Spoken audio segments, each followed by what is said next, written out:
History is often told as a story of great men, of kings, emperors, and generals. But what if I told you that entire chapters, filled with powerful women who shaped empires, have been systematically erased or simply forgotten? Today, we're pulling back the curtain of time to reveal the forgotten female rulers who wielded immense power, challenged conventions, and left legacies that deserve to be remembered. Let's reshape history together. Our journey begins in ancient Egypt, but we're not talking about Cleopatra. Let's go further back, to around 1478 BC, to a woman who defied every tradition to become one of Egypt's most successful pharaohs, Hatshepsut. After her husband's death, she was meant to be regent for her young stepson. But Hatshepsut had other plans. She didn't just rule in his name, she declared herself pharaoh, adopting the full royal titles and even the ceremonial false beard.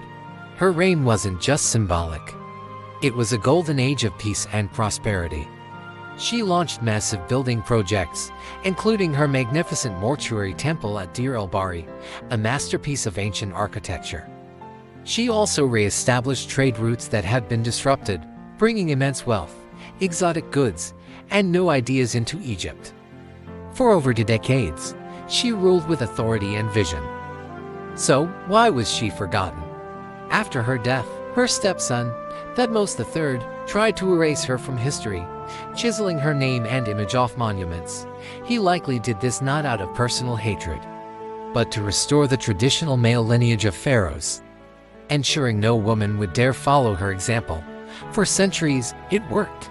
Hatshepsut became a historical ghost, until archaeologists in the 19th century pieced together the puzzle of her incredible reign, restoring her to her rightful place as a powerhouse of the ancient world. Now, let's travel east to the heart of the Silk Road in the 9th century, to the Safavid dynasty in what is now Iran and Afghanistan. Here we find a story that sounds like it's straight out of a legend, but it's very real. It's the story of a warrior queen, a woman whose name has been lost to time but whose actions were recorded by the historian al-Masudi. She was the sister of Yaqub ibn al-Layth al-Safar, the founder of the dynasty. While her brother was a formidable military leader, he deeply respected his sister's strategic mind. He didn't just listen to her advice, he entrusted her with command. When a rival warlord threatened their territory, her brother was away on another campaign. Instead of waiting, this unnamed princess took charge. She rallied the troops, devised a brilliant battle plan, and personally led them into combat. The accounts say she fought with incredible bravery, inspiring her soldiers and leading them to a decisive victory, securing the borders of the empire. She wasn't just a placeholder, she was a commander, a strategist, and a warrior who proved that leadership has no gender. Yet, history barely remembers her name, a powerful reminder of how many women's contributions have been overlooked simply because they didn't fit the mold of a traditional ruler. Fast forward to 16th century Angola, a time of immense turmoil as Portuguese colonialists sought to dominate the region and control the slave trade. In the middle of this chaos rose a queen who would become a symbol of resistance for centuries, Queen Zingumbandi of the Ndongo and Matamba kingdoms. Zingo was a master diplomat, a brilliant military strategist, and an unyielding defender of her people. When she first met with the Portuguese governor, he offered her a cushion on the floor, a blatant sign of disrespect.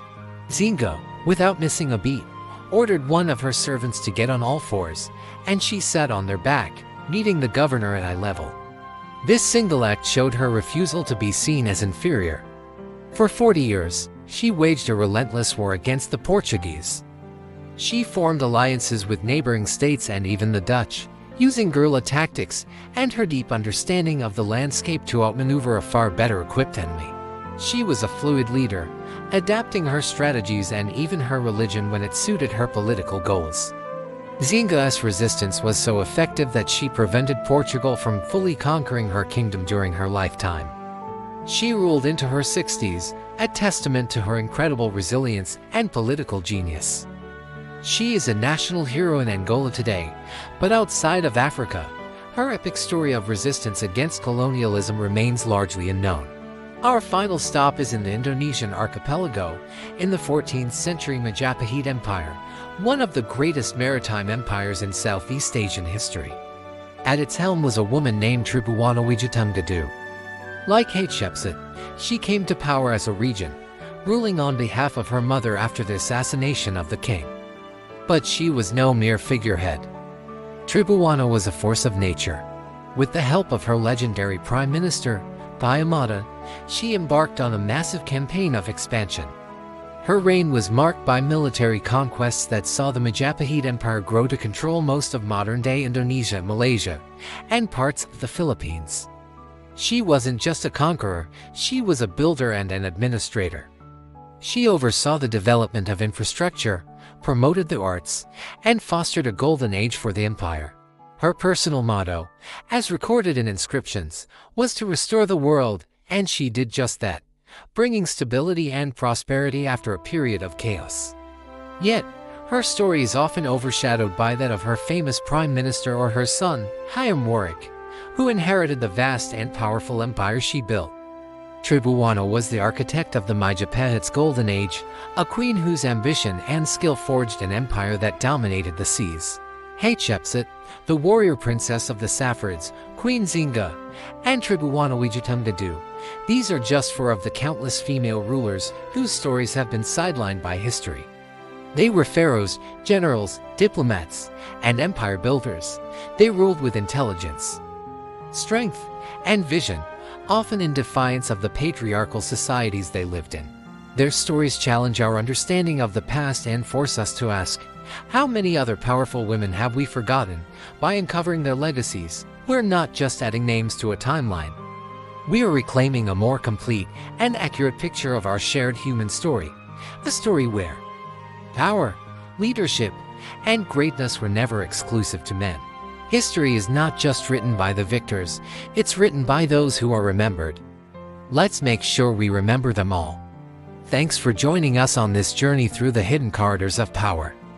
If you were inspired by these incredible women, make sure to hit that like button and subscribe for more untold stories from history. Who is a forgotten female leader you think everyone should know about? Let us know in the comments below. See you next time.